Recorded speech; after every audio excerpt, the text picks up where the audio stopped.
Bonjour et bienvenue sur Éveil et Ikigai, le podcast qui vous éveille vers votre vraie nature.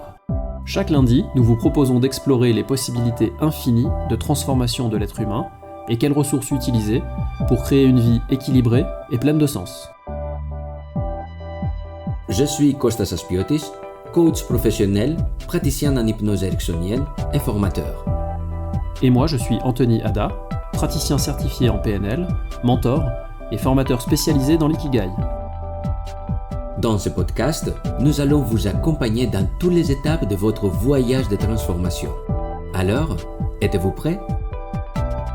Salut Anthony. Salut Costa. Salut tout le monde. Bon, à vrai dire, moi j'avais peur de le faire, ce podcast aujourd'hui. Pourquoi? Parce que j'avais peur qu'il y ait des gens qui l'écoutent. Mais on fait ce podcast pour que les gens qui l'écoutent. Mais oui, mais t'imagines s'il y a des gens qui l'écoutent et qui critiquent, qui aiment pas, qui nous le disent, voilà quoi, ça me fait peur. Ah, j'ai pas pensé à ça. Maintenant que tu l'as dit, j'échange. T'avais pas pensé. Bon, en fait, c'est pas vrai, j'ai pas peur. J'ai pas peur du tout. Mais voilà, parce que le sujet dont on voulait parler aujourd'hui, c'est le regard des autres et puis notamment la peur du regard des autres. Mm-hmm. Parce que pour nous, c'est important, finalement, par rapport à notre mission, ce qu'on veut vous proposer avec ce podcast, c'est comment avancer dans votre vie, comment avoir une vie équilibrée. Et bien souvent, ce qui nous arrête, c'est la peur. Et parmi les nombreuses peurs, parce qu'il y en a des différentes, je pense qu'on pourra aborder dans d'autres épisodes, la peur du regard des autres, ça reste quand même quelque chose qui est un énorme frein qui empêche des personnes, et j'ai été dans ce cas, d'avancer, de s'assumer, d'assumer qui ils sont, qui ils ont envie d'être, et du coup de faire des choses, de passer à l'action. Mm-hmm. Donc aujourd'hui, Anthony, on va parler de la peur de regard des autres. Et comme tu as dit, il y a autre type de peur qu'on va peut-être parler une autre fois. Oui. Mais juste pour les personnes qui nous écoutent aujourd'hui, qui posent des questions, mais c'est quoi les autres types? Les autres peurs, tout à fait. Oui, les autres peurs. Je peux en citer quelques-unes. Oui. Dans les plus courantes, il y a la peur de la pauvreté, la peur du manque en fait. Donc là, c'est tout ce qui est lié à l'argent, le rapport à l'argent. Ça, c'est très présent chez beaucoup de personnes. La peur de la maladie. Oui, de tomber malade. Voilà, la peur de tomber malade. De mauvaise santé. Tout à fait. La peur de perdre la personne qu'on aime en fait, enfin l'amour. La peur de perdre l'amour, donc d'être seul, derrière ça, il y a la solitude. La peur de vieillir. Et puis, l'ultime, la peur de la mort. Oui. Alors, dans l'amour aussi, c'est pas d'être seul, mais de ne pas être accepté par une autre personne aussi. À chaque peur, il y a plein de petites peurs différents niveaux. Et même, je te dirais, moi, quelque chose dont je parle souvent avec des clients, des personnes avec qui je suis en contact, c'est la question que je pose souvent, c'est est-ce que vous savez les deux peurs les plus grandes? Est-ce que tu les connais? Alors, tu les partages avec nous? La première, c'est la peur de la mort, celle-là, je pense que c'est universel. Et la deuxième, c'est la peur de parler en public. Voilà. En fait. La peur de parler en public, c'est l'une des deux plus grandes peurs, la plus courante en fait. Et derrière la peur de parler en public, comme tu le disais, il se cache d'autres peurs. C'est intéressant d'analyser pourquoi, qu'est-ce qu'il y a derrière. Et l'une des peurs qui se cache derrière, c'est celle dont on va parler aujourd'hui, c'est la peur du regard des autres en fait. Exactement. C'est la peur de la critique. Oui. Qui peut paralyser. Et comme tu parles maintenant pour la peur de prise de parole en public, ça tombe très très bien parce que lundi et mardi dernier, j'ai donné une formation, c'est-à-dire 12 jours, sur la prise de parole en public. Oui, c'est très intéressant dans un hôpital. Comme tu dis, c'était le jugement des autres, le regard des autres. C'est-à-dire les gens, juste avant de sortir pour prendre la parole, là, c'était le scénario catastrophique sur ce que les autres peuvent penser de eux, comment ils peuvent le juger. Et je peux partager avec vous qu'il y avait par exemple une audience de 30 personnes et la personne qui voulait prendre la parole, elle pouvait avoir des scénarios pour chaque de cette personne. Parce que chacune des personnes du public va penser. Chacune de ces personnes. Et et c'est génial de l'autre côté parce que on a vu comment, avec un petit travail bien sûr, on peut transformer la peur de jugement, la peur de regard des autres à quelque chose de constructif. Un moteur. D'accord. Ok. Mais ça c'est... Tu nous expliqueras? Ça m'intéresse moi du coup. Parce qu'effectivement, ce que tu décris là, les scénarios, je l'ai vécu ça. Mhm. Et je pense que je suis pas seul. Ouais, Voilà, là je te regarde par exemple, pendant qu'on se parle, tu me regardes bizarrement, dans ma tête tout de suite, il me regarde bizarrement, qu'est-ce que j'ai dit, qu'est-ce que j'ai fait, qu'est-ce qu'il y a un truc sur mon visage. Ça, je sais qu'il y a beaucoup de gens qui fonctionnent comme ça, à se faire des scénarios sans arrêt en boucle, avec le mental qui tourne en boucle. Ça fatigue beaucoup, ça fatigue énormément de fonctionner comme ça. Et puis effectivement, bien souvent, tout est faux, tout ce qu'on imagine est complètement... c'est juste des scénarios dans notre tête. Je me surprends, moi j'avoue, encore parfois à avoir, parce que c'est des habitudes, c'est difficile de s'en défaire, à avoir encore comme ça parfois des scénarios quand j'ai quelqu'un en face de moi qui me regarde bizarrement. C'est logique, hein, c'est un automatisme que ça peut prendre des années pour, pas pour les supprimer, mais pour les transformer à quelque chose. En fait, si on peut imaginer un scénario positif, c'est que la personne va créer un scénario de quelqu'un qui les juge. Ouais. Mais pourquoi il les juge? De où ça vient? Tout d'abord, c'est bien savoir que personne ne peut lire nos pensées. Oui. Ça, c'est que pour nous. Il n'y a personne qui peut lire nos pensées. Ouais. On peut calibrer le corps, comme alors, ils font les... Calibrer, explique-nous. Et calibrer, c'est-à-dire de voir notre posture, la façon qu'on respire, et nos yeux, la ça, peau. on peut le faire sur quelqu'un d'autre. Oui. Mais ça, c'est... voilà, nous, on l'a appris en formation de PNL. C'est après, pas évident pour tout le monde. Oui, bien sûr. Mais la plupart des gens, on peut le faire inconsciemment. Oui, inconsciemment. On regarde quelqu'un, on dit « Ah, lui, il n'est pas bien. Oh, j'ai pas confiance. Oh, lui, il est très bien, très mignon. Je sais pas, il a une énergie. » Ouais, c'est ça. C'est quelque chose comme ça. C'est ce qu'on appelle le non-verbal, où effectivement, on se ça, rend c'est compte. inconsciemment, oui. Et d'ailleurs, même dans le langage, on parlait de langage la dernière fois, on va dire « lui, je le sens pas ». On sait pas forcément pourquoi, mais effectivement, comme tu le dis, il y a un truc au niveau de l'énergie, ou voilà, juste dans ce qu'on a observé, on dit « lui, je le sens pas ». Exactement. Donc, par rapport à ce que tu me disais, comment on peut les transformer, je vais dire on, parce que c'est par rapport aux études, que la peur de la critique, des regards des autres, derrière, ça se cache le manque de confiance en soi. Ouais. Pour des raisons A, B, C, parce que pour chaque personne, une raison ou plusieurs raisons différentes, mais c'est le manque de confiance. Comment alors on peut le transformer? C'est de regarder de où ça vient cette manque. Ça peut dater depuis notre enfance. Ouais. Comment on peut les transformer ça? Voilà, on les regarde avec quelqu'un de spécialiste en accompagnement, c'est de où ça vient, comment ça nous bloque, on les débloque et on avance. Ouais. C'est si simple que ça de le dire. Bien sûr, pour chaque personne est différent, ça peut prendre un peu de temps, pour autre personne un peu plus de temps, mais il y a toujours la solution et on peut les débloquer.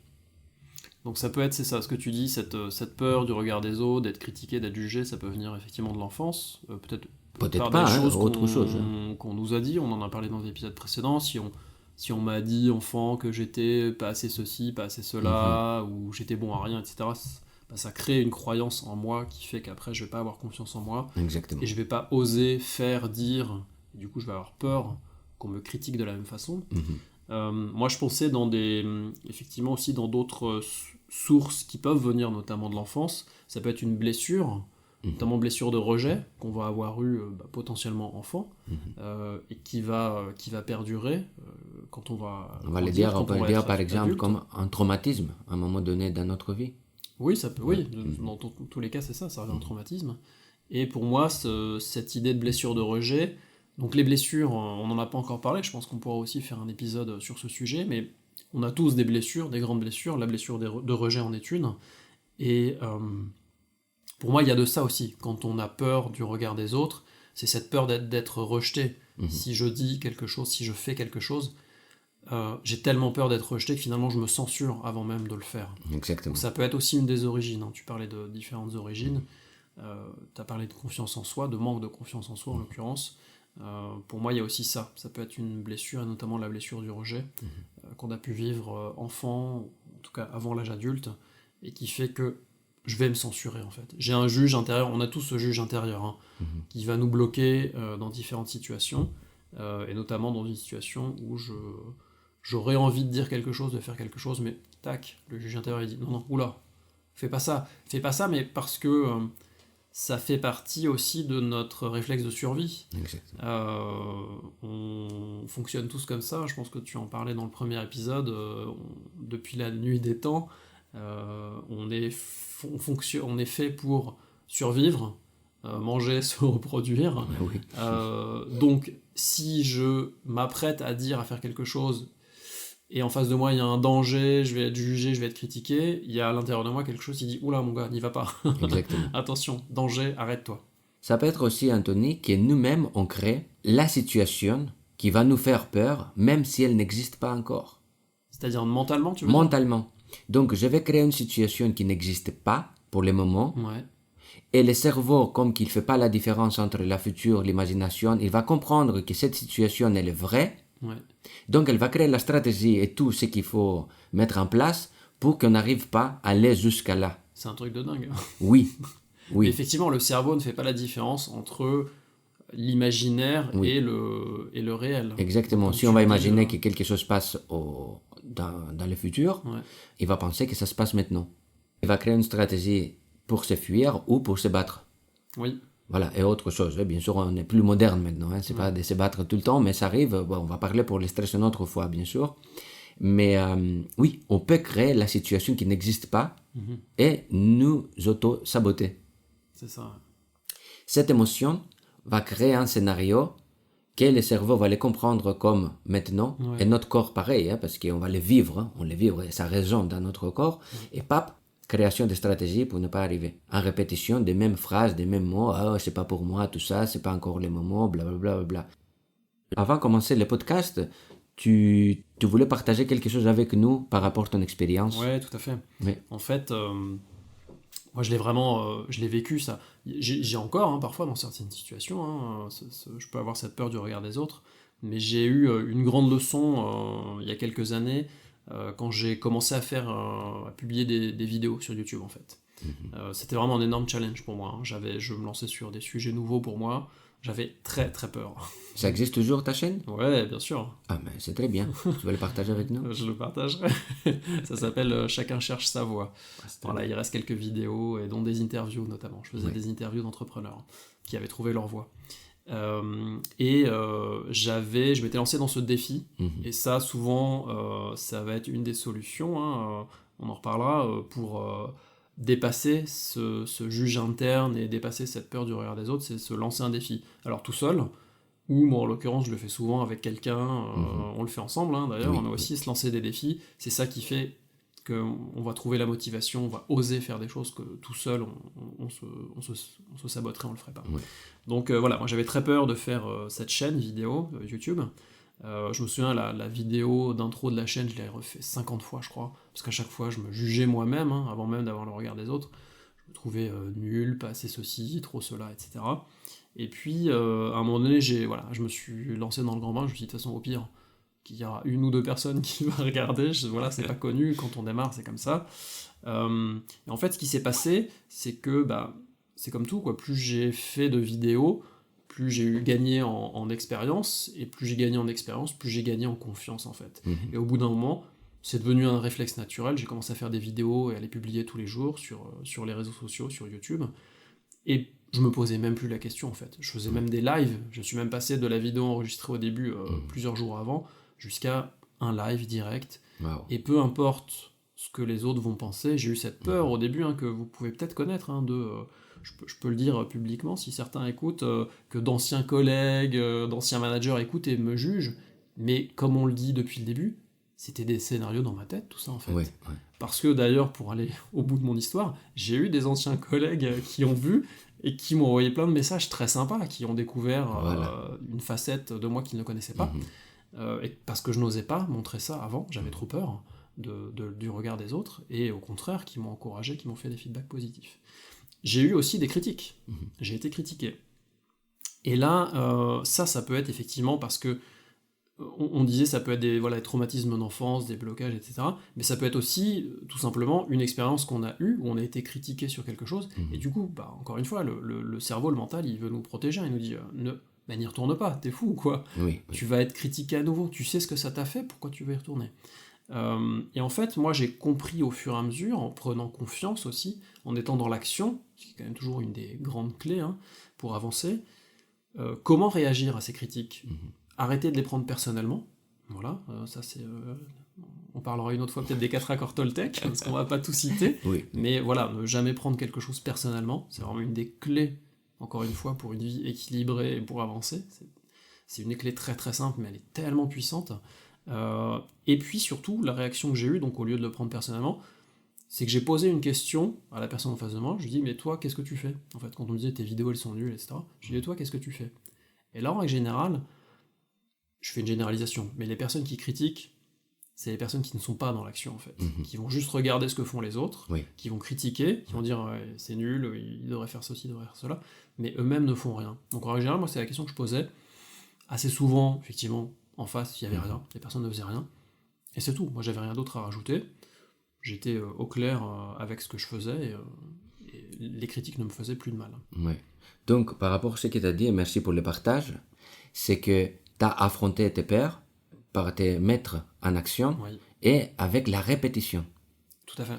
C'est-à-dire, c'est pas juste une fois, c'est la répéter jusqu'à ce que ça devienne une habitude. C'est ça. Jusqu'à que cette habitude se transforme comme une croyance. C'est-à-dire, je crois en moi maintenant. Je crois que je peux le faire. Peut-être que je ne suis pas assez encore, à 100%, mais dès où j'étais à 30, je suis à 35. Et c'est complètement ça, en fait. Effectivement, comme tu dis, j'ai transformé la croyance de « je sais pas faire des vidéos on va ajouter au cocktail le syndrome de l'imposteur. Je suis qui pour faire ça? Je suis qui pour parler de ça ?» à force de le faire, ça y est, j'ai fait par exemple sur ma chaîne un défi de 30 vidéos. Au bout de 30 vidéos, j'avais aucun problème pour dire oui, je sais faire des vidéos tous les jours pour parler d'un contenu et apporter de la valeur, bien sûr. Exactement. Alors qu'au premier jour, j'étais encore avec la croyance je suis qui pour faire ça? Oui, et l'autre chose que je voulais partager, c'est avec tout le monde, c'est ce que tu m'as dit, que je suis tout à fait d'accord parce qu'on travaille sur ça, qu'il y avait un moment un changement dans ta vie qui était entouré par des personnes qui ont eu une façon de penser plus libre, plus évoluée, entre guillemets, je peux dire, et ils ont déjà affronté leurs peurs qui pouvaient te proposer certaines clés, certaines mentalités, certains quelque chose. Ouais, tout à fait. Ouais. Ça, c'est encore une fois une autre clé, c'est l'entourage. Voilà, on dit qu'on est la moyenne des 5 personnes qu'on côtoie le plus, qu'on côtoie ou ça peut être des auteurs qu'on lit ou des vidéos qu'on regarde, des personnes qu'on regarde en vidéo. C'est pas forcément des personnes de notre entourage. C'est plus puissant quand on les connaît personnellement.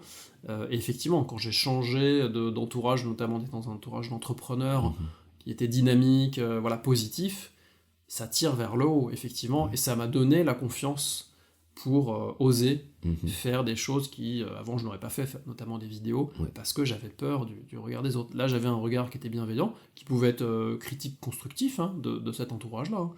Mais effectivement, ça m'a donné la confiance, je suis allé la chercher en moi, la confiance, avec, comme on l'a dit, l'expérience, la répétition, mais c'est aussi venu de l'extérieur, ça joue toujours, c'est important, et ça m'a permis d'oser faire des choses que jamais avant j'aurais osé faire, très clairement.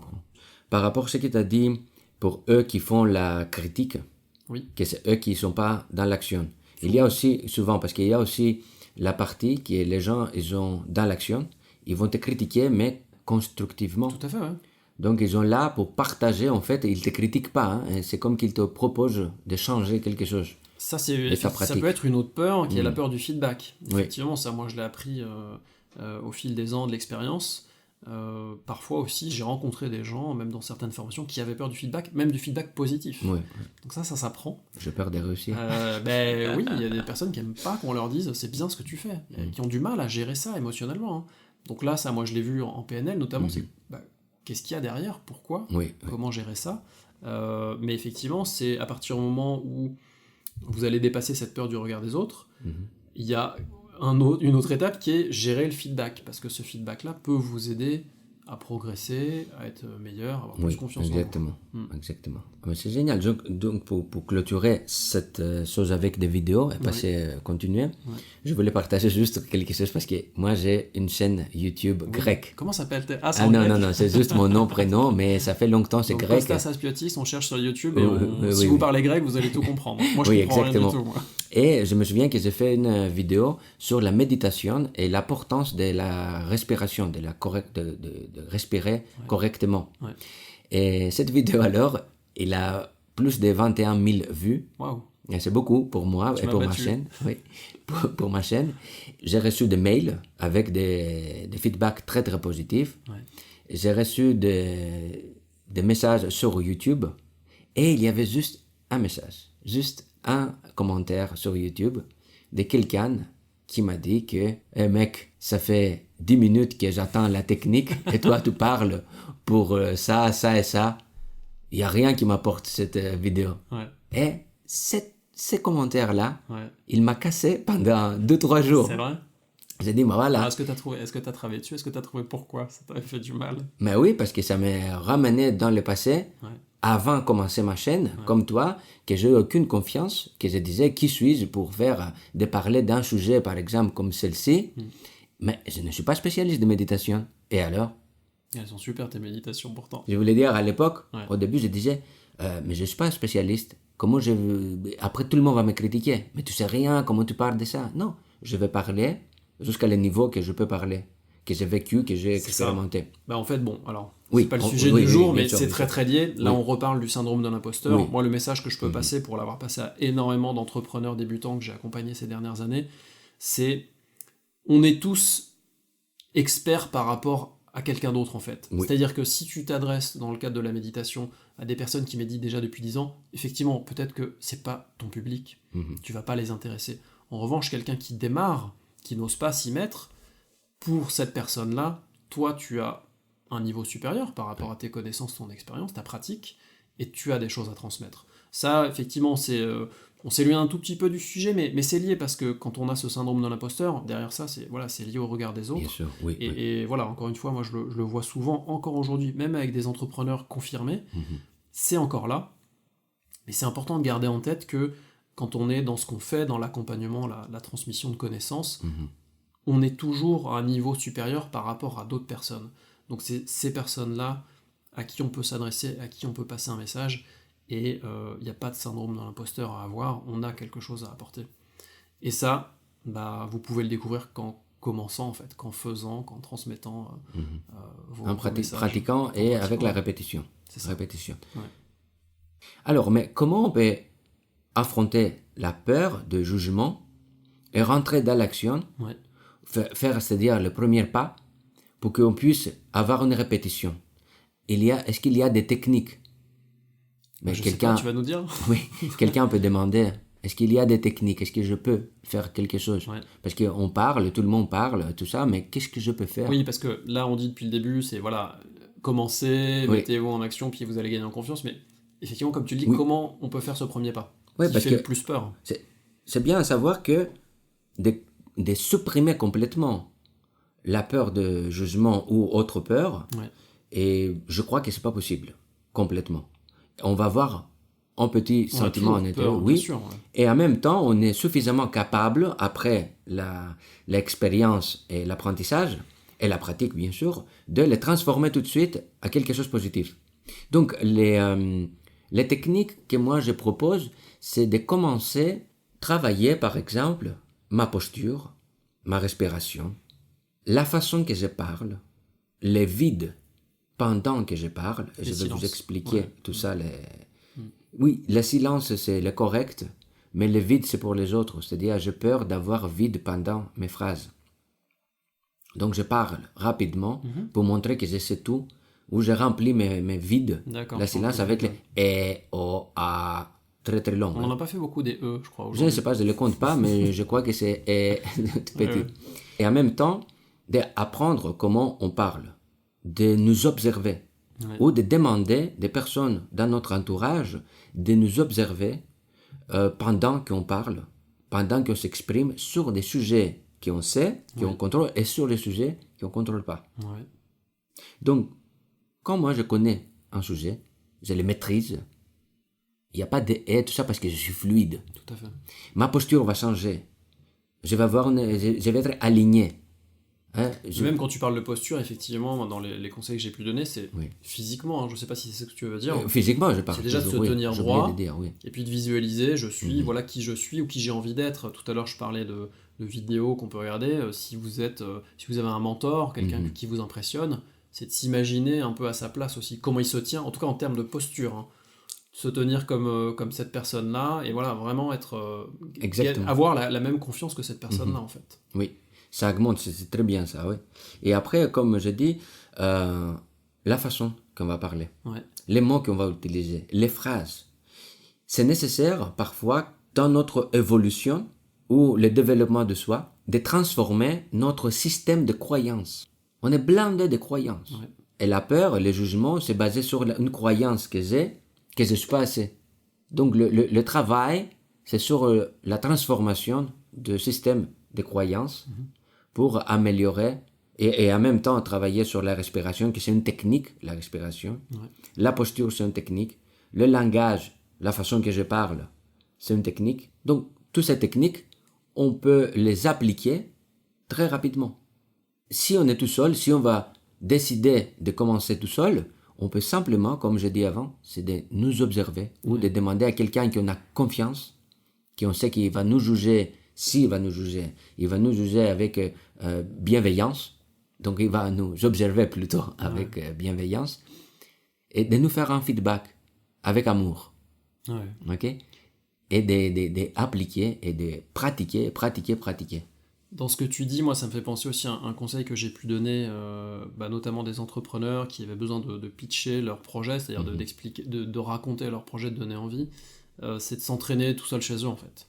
Et de s'enregistrer, donc soit audio, soit faire en vidéo. Et le miroir. Ou miroir, effectivement, voilà, après, on fait comme on le sent, et de s'entraîner tout seul chez soi, à soit se présenter, voilà, si j'ose pas aller aborder quelqu'un qui me plaît, je le fais devant mon miroir, la bonne vieille technique, ça marche, j'ai envie de parler de quelque chose, un sujet qui me tient à cœur, mon projet, je me filme, et après je ne le publie pas, je le garde pour moi, et de la même manière, si j'ai envie d'écrire un blog, mais j'ai peur de ce que les lecteurs vont me dire, que les gens qui me connaissent regardent, je le prépare, je l'écris, je commence, je me mets dans l'action, je fais comme si, mais je publie pas les articles. Mais au moins, je démarre. Je reste pas juste sur le blocage de non, j'ai trop peur de ce qu'on va me dire.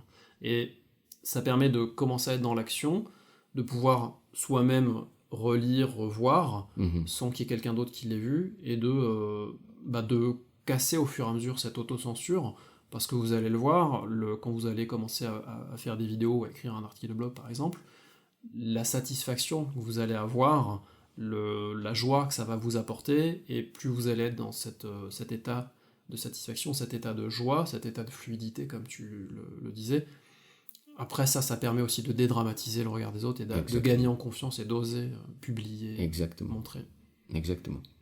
Enfin, la peur, c'est un moteur. La peur, c'est un moteur. Ça fait un super slogan, ça.